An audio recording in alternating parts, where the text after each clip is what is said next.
always have your back," my best friend Olivia said, looking into my eyes with a warm, deceptive smile. As she sipped her coffee, her voice carried a false sincerity. In that rainy Seattle cafe, under the guise of our friendship, the seeds of betrayal were sown. But Olivia didn't know something. This wouldn't be her victory. I wasn't giving up. I'm Emma Carter, 36 years old. I used to live in a sleek Seattle apartment overlooking Puget Sound's gray waters, until it was all taken away. Now, I'm crashing in a friend's guest room, sleeping on a twin bed, my life reduced to a suitcase with a few clothes, my dad's scratched fountain pen, my mom's old shawl, and a handful of personal items. I've always been ambitious, but honest. I never chased grand dreams. I wanted to do work I loved, inspire people, leave a mark.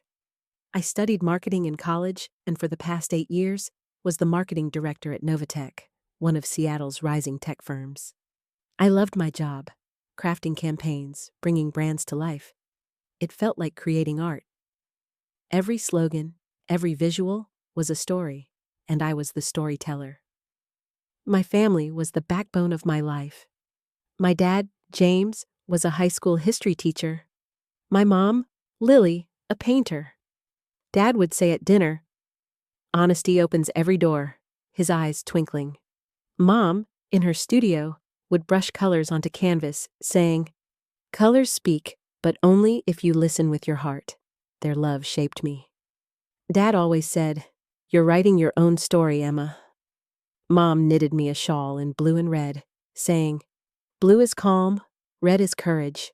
That shawl, now in my suitcase, is a piece of my past. I grew up in Seattle, surrounded by the rhythm of rain, the scent of coffee, and the green of forests. My childhood was spent in Dad's library, flipping through old history books, taking notes. "One day, you'll write your own epic," he'd say, smiling. Mom taught me the language of colors in her studio. Blue's serenity, red's fire. I met Olivia in college, in a marketing class, sitting side by side for a group project. She was vibrant, charismatic, a bit chaotic. I was organized, calm, methodical. We were opposites, but that drew us together. Olivia called me the world's anchor, laughing. After graduation, she went to a New York ad agency. I stayed in Seattle, starting at Novatech. Years later, she returned to Seattle, and our friendship reignited. Coffee dates, reminiscing about old times, were some of my happiest moments. Until she destroyed everything. One childhood memory still burns bright. One summer evening, in Dad's library, I was scribbling in an old notebook. Dad said, "Honesty is a seed, Emma. Plant it, and it grows into a forest." That night, Mom came from her studio, hands flecked with paint. She showed me a painting, blue and red waves. "This is you," she said, smiling. "Calm and courage together." That painting hung on my bedroom wall for years. Olivia saw it in college and said, "That's so you." But now, that painting's gone. Just like our friendship. 3 years ago, I got Olivia a job at Novatech. The company was a star in Seattle's tech scene, innovative products, bold goals, and a marketing team thriving under my leadership. I was managing $10 million campaigns, each one making waves in the industry. Olivia said her New York career had crashed due to a personality clash with a manager. "Emma, give me a chance," she pleaded, her eyes shining with hope, her voice fragile. I polished her resume, vouched for her to my boss, Richard, and got her hired. Olivia rose quickly. Her charisma charmed everyone. Clients loved her. The team admired her. I was happy to stay out of her spotlight. She was my friend, right? Her success felt like my victory. When Olivia joined, the office dynamic shifted. Her energy was a storm, captivating, but sometimes chaotic. In meetings, she'd take my strategies, tweak a few words, and present them as her own. At first, I didn't notice. She'd say, "Just polishing," with a laugh, but it started to grate. During one client presentation, she pitched a slogan I'd spent weeks crafting, saying, "This came to me last night." After the meeting, I said, "Olivia, that was my concept." My voice calm but firm. She flashed that fake, dazzling smile. "Emma, it's teamwork, right? We're all one." I let it go. I didn't want to risk our friendship, but something inside me cracked. A year later, Novatech landed its biggest project, a $50 million product launch for an AI platform set to revolutionize the industry. I designed the campaign, every detail, every slogan, every visual. I worked past midnight, rallied my team, wrote hundreds of emails, led dozens of meetings. Olivia was by my side, but I noticed she contributed little, yet claimed my work. In meetings, she'd parrot my analyses, passing them off as her insights. "Olivia, be original," I said one day, half joking. She laughed. "Emma, we're a team, aren't we?" But her eyes held a shadow. As the launch neared, I walked into the office one morning to find chaos. Red alerts on screens, papers scattered, my team scrambling.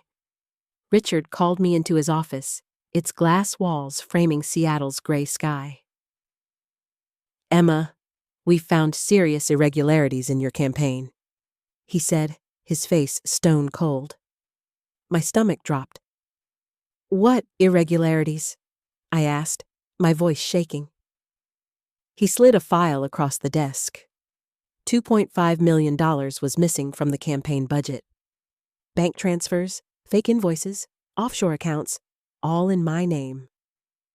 "This is impossible," I said, my heart pounding. Richard's expression was icy. "The evidence is clear.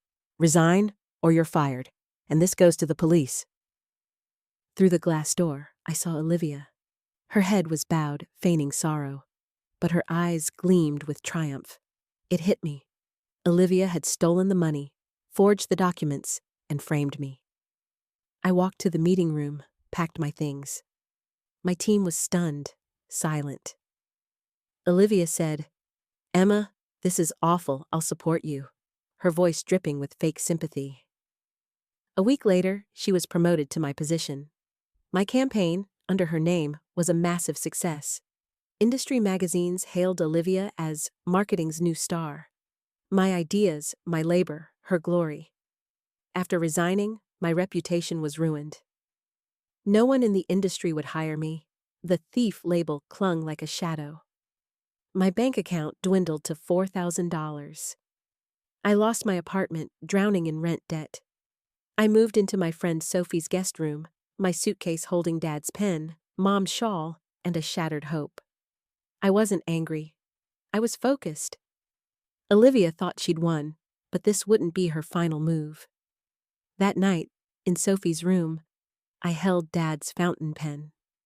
Its ink still flowed, like his words. Honesty opens every door. I wrapped Mom's shawl around my shoulders. Its blue and red threads whispered calm and courage. Olivia had stolen my career, my reputation, but this wasn't the end. I wanted justice for my work, my name, and myself. Olivia was always charismatic but selfish. In college, she'd claim others' work in group projects, saying, "I just took the lead," with a laugh. In New York, she was fired for stealing a manager's project, but spun it to me as a personality clash. When she returned to Seattle, I learned she was in debt. Banks, friends, even shady lenders, all funding her lavish lifestyle.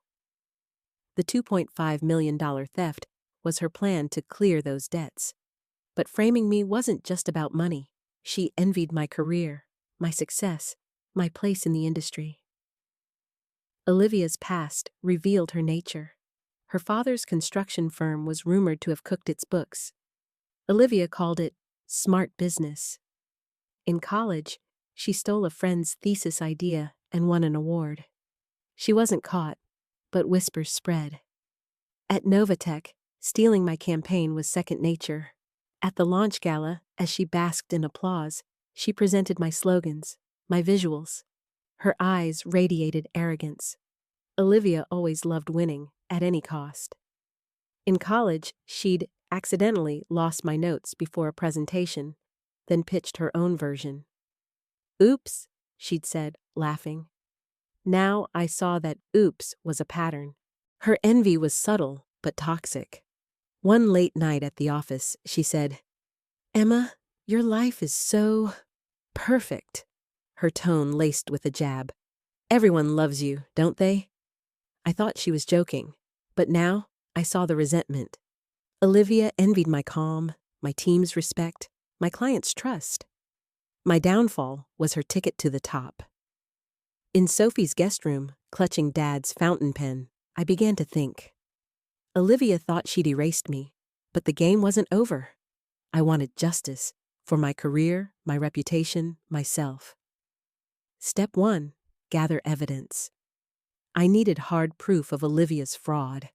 My mind worked like a chessboard, every move calculated, every risk weighed. I first reached out to Marcus, a former colleague from Novatech's finance team. Marcus was quiet but honest. I met him at a cafe by Seattle's waterfront, rain drumming on the windows. Sipping his coffee, Marcus said, "Emma, the documents framing you looked fake." His voice low. "But Olivia convinced everyone, even Richard." I asked for copies of the budget records. "It's risky," he said, frowning, "but I'll try." A week later, he handed me a USB. The records showed $2.5 million funneled to an offshore account linked to Olivia, masked by fake invoices in my name. Marcus warned, "Be careful. Olivia's dangerous." That moment, I knew I wasn't alone. Next, I dug into the campaign files. Sophie, a data analyst and one of my closest friends, helped me access Novatech's servers. Sophie had worked briefly in the company's IT department and knew its vulnerabilities. One night, in her apartment, surrounded by coffee mugs and laptops, we dove in. "Emma, this is a treasure hunt," Sophie said, grinning. We found my drafts, edited by Olivia and saved under her name. In one email, Olivia told an accountant, "Route the transfer through Emma's name, no one will suspect." Sophie's jaw dropped. "This woman's a devil," she said. Another email showed Olivia pitching my slogans to a client as my vision. The evidence was piling up, but I needed more.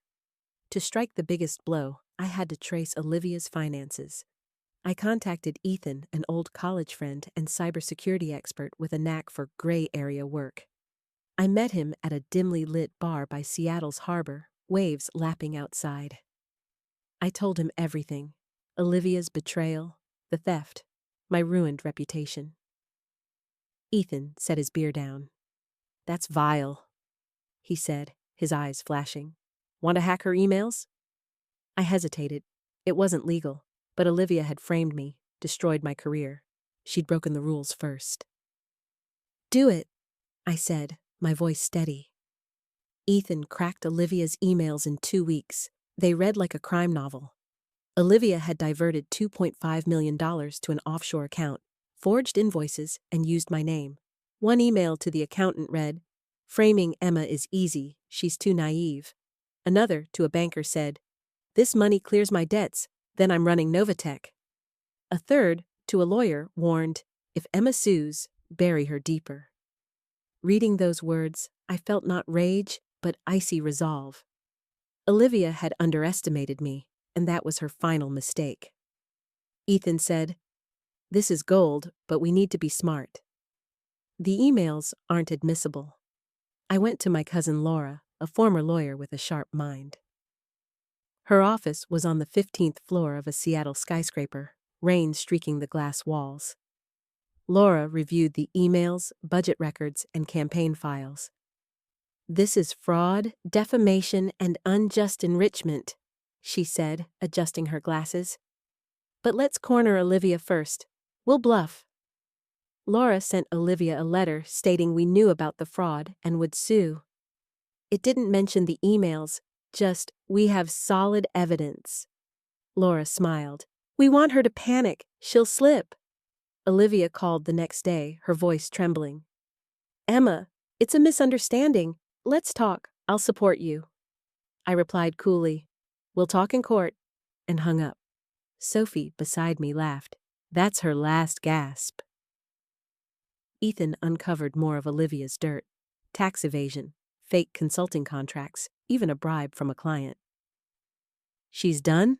he said, smirking. Marcus brought new documents. Olivia had siphoned money from other projects too.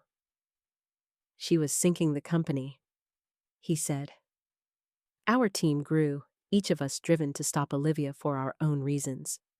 But this wasn't just about evidence. I was fighting an internal war. At night, in Sophie's room, sleepless, I'd think of Dad's words. Honesty opens every door. But honesty had led me here. Career in tatters, name stained. Olivia's lies had eclipsed my truth. One night, I wrapped Mom's shawl around me, touching its blue and red threads. "Calm and courage," I whispered. Beating Olivia wasn't just justice. It was reclaiming my belief in myself. We had everything. Marcus's budget records, Sophie's campaign files, Ethan's emails, Laura's strategy. Laura compiled the evidence and filed a lawsuit in Seattle. The case took 10 months, the hardest of my life. I slept in Sophie's guest room, survived on freelance gigs, writing blog posts, consulting for small firms.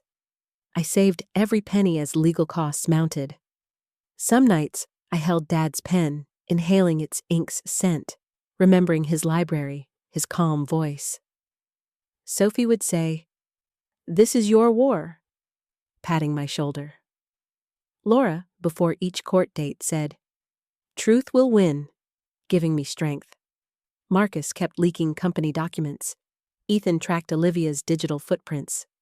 Our team was a family, each carrying their own scars, fighting beside me.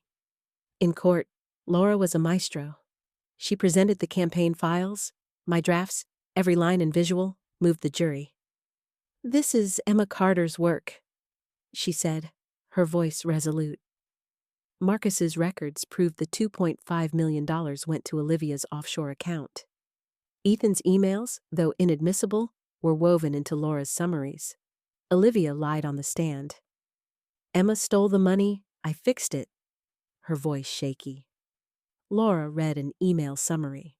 "Framing Emma is easy. She's too naive." Olivia's face collapsed, her arrogant mask shattered. The jury saw the truth. The judge found Olivia guilty of fraud, defamation, and unjust enrichment, sentencing her to 3 years in prison. Novatech fired her, rehired me as marketing director, and paid $600,000 in damages. The company gave me full authority to lead a new campaign to rebuild its reputation. In the courtroom, I didn't look at Olivia. I didn't need her regret or apology. I touched Dad's pen in my pocket and thought, "This is for you, Dad." Mom's shawl, draped over my shoulders, whispered calm and courage. As the jury left, Laura squeezed my hand. "You did it," she said, smiling. Sophie hugged me outside, whispering, "The Queen won." Marcus said, "Justice is served," his eyes bright. It wasn't just victory, it was closure. Olivia's lies had tried to erase me, but I stood tall in my truth. Leaving the courtroom, Seattle's rain kissed my face. The sky was gray, but inside me, there was light. Dad's seed had grown into a forest. With the damages, I bought a new Seattle apartment, its wide windows framing Puget Sound, its wooden floors warm underfoot. I placed Dad's fountain pen on my desk, hung Mom's painting, blue and red waves, calm and courage. I decorated the apartment in their memory. Wooden furniture, pastel hues, a shelf with Dad's old history book, a chair draped with Mom's shawl. On the balcony, I grew Mom's favorite flowers, purple irises, glistening in the rain. At Novatech, I became marketing director, designing new campaigns. My first project was a social responsibility initiative, expanding access to education and tech. A nod to Dad's teaching legacy. Sophie, over dinner, said, "You're a legend," laughing. At coffee with Laura, she asked, "How'd you stay so calm?" I smiled. Revenge isn't about anger, it's about truth. Olivia drowned in her lies. Marcus was promoted to head of finance. Ethan grew his cybersecurity firm, but still dropped by the bar, saying, "Our treasure hunt was epic," with a grin. A year later, I launched a campaign dedicated to Dad's legacy of honesty. Truth is Power became an industry sensation. At the launch, in Seattle's grandest event hall, hundreds gathered. On stage, I carried Dad's pen in my pocket. "This campaign," I said, "is the triumph of honesty." Applause roared. A colleague said, "James would be proud." I hid my tears, but felt peace. Olivia was in prison, but I was free, with Dad's love, Mom's colors, and my strength. The campaign won national awards. Novatech became an industry leader. I wasn't just a director, I was a storyteller. Each project planted Dad's seeds. One evening, on my balcony, watching the rain, I wrapped Mom's shawl around me. Its blue and red threads still spoke. "Calm and courage," I said, smiling. Olivia was the past. I was writing the future.